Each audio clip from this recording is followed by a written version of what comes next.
Hello दोस्तों, नमस्कार। मैं रविंद्र चौधरी, कंसल्टेंट ऑप्टोमेट्रिस्ट। स्वागत आप सभी का हमारे यूट्यूब चैनल यूट्यूबर नेत्र में। दोस्तों, आज हम बात करेंगे मोतियाबिंद ऑपरेशन के दौरान पड़ने वाले लेंस के बारे में। जब आप किसी हॉस्पिटल में अपनी आंखों का जांच कराते हैं और यदि डॉक्टर ने आपको मोतियाबिंद बताया है, तो यदि आप काउंसलर के पास जाते हैं तो काउंसलर आपको लेंस के कई सारे ऑप्शन दे देते हैं, जिसमें आपको ये पता नहीं हो पाता है कि आप लेंस कौन सा डलवाएँ। तो इसी कन्फ्यूजन को दूर करने के लिए हम वीडियो लेकर आए हैं। तो वीडियो को पूरा अंत तक देखिए ताकि आपको पूरा क्लियर समझ में आए कि हमें लेंस का सही चुनाव कैसे करना है। तो लेंस के बारे में कुछ जानकारियाँ आपके पास यदि रहेंगी तो आप उसमें से आप डिसाइड कर सकते हैं कि हमें किस लेंस की रिक्वायरमेंट है और किस लेंस से हमें अच्छा दिखाई देगा और हमें बेहतर रोशनी मिलेगी। तो सबसे पहले बात करते हैं लेंस के प्रकार के बारे में।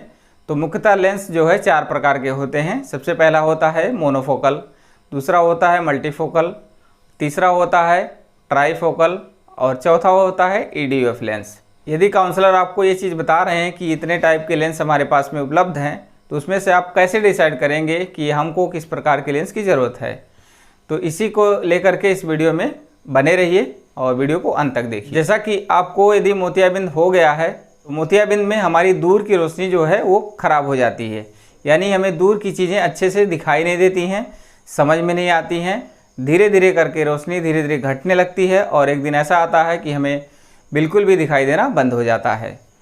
तो ऐसे में भारत में लगभग 90 से 95% लोग मोनोफोकल लेंस का चुनाव करते हैं।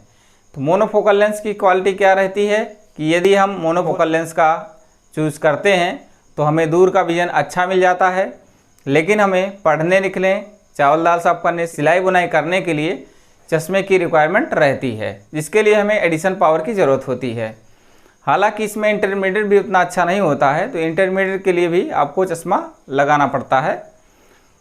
तो ये मोनोफोकल लेंस के एडवांटेज हैं, लेकिन इसमें कोई भी आपको कॉम्प्लिकेशन नज़र नहीं आता है, जैसे कि किसी लेंस में ग्लेयर नज़र आते हैं, हेलो नज़र आते हैं या रिंग्स दिखाई देते हैं।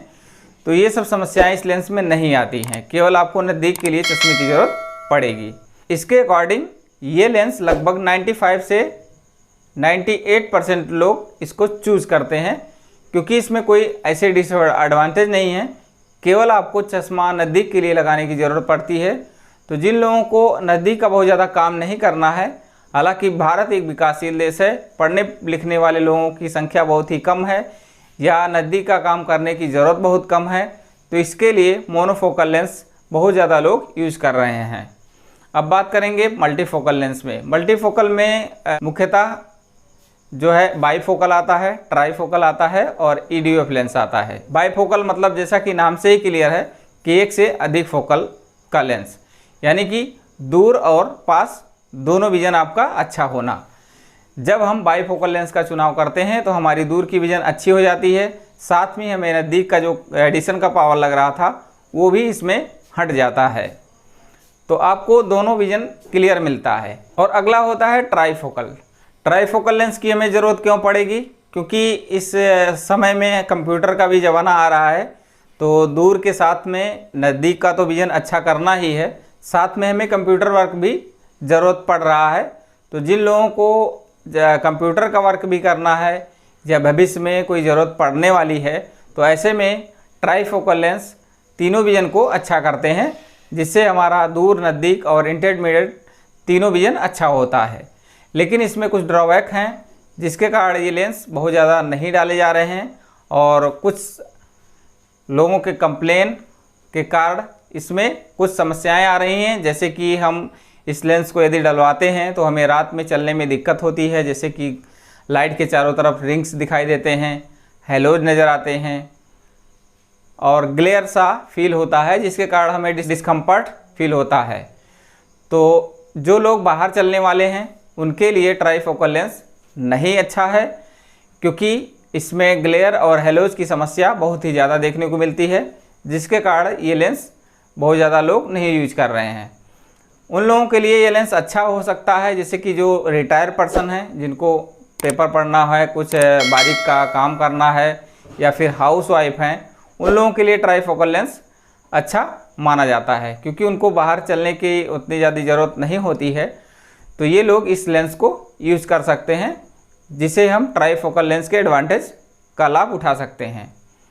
अगला होता है EDOF लेंस।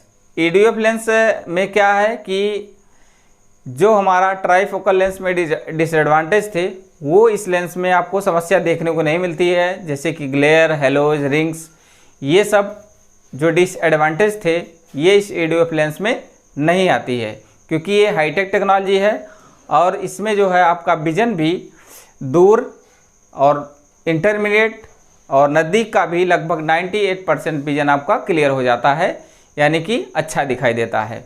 यदि हम EDOF लेंस के साथ में मोतियाबिंद का ऑपरेशन कराते हैं तो दूर की रोशनी हमारी बेहतर हो जाती है, साथ में इंटरमीडिएट आपका 100% क्लियर रहता है और 98% तक नियर विजन भी हमारा अच्छा हो जाता है। जैसे कि हम जो रीडिंग का फॉर्मेट होता है N6, N12, N8 या N6, तो हम EDOF लेंस के साथ में N8 तक हमें बिना किसी चश्मे की ज़रूरत के हम N8 तक बिल्कुल कंफर्टेबली पढ़ सकते हैं।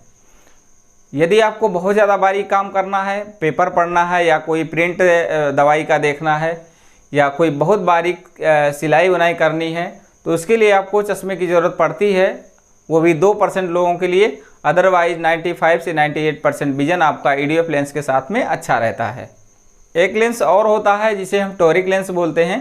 यह लेंस कब हम यूज करते हैं? जब हमारी आँख की कार्निया की कर्वेचर अच्छे ना हो या जिस फॉर्मेट में हमारी कार्निया को होना चाहिए उस फॉर्मेट में नहीं होता है, तो ऐसे लेंस का हम चुनाव करते हैं। जैसे कि हमारा वर्टिकल सेक्शन और हॉरिजॉन्टल सेक्शन की जो डायोप्ट्रिक पावर होता है उसमें 1 नंबर से यदि ज़्यादा का डिफरेंट आ रहा है तो हमें टोरिक लेंस का चुनाव करना चाहिए, जिससे हमारा विजन 6/6 मिल सके।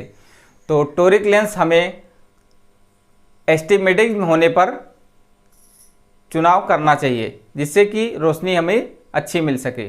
तो यदि आप मोतियाबिंद का ऑपरेशन कराना चाहते हैं तो ये वीडियो आप देख करके अच्छी तरीके से समझ सकते हैं कि किस लेंस का क्या फीचर है और आपको किस चीज़ की ज़रूरत है।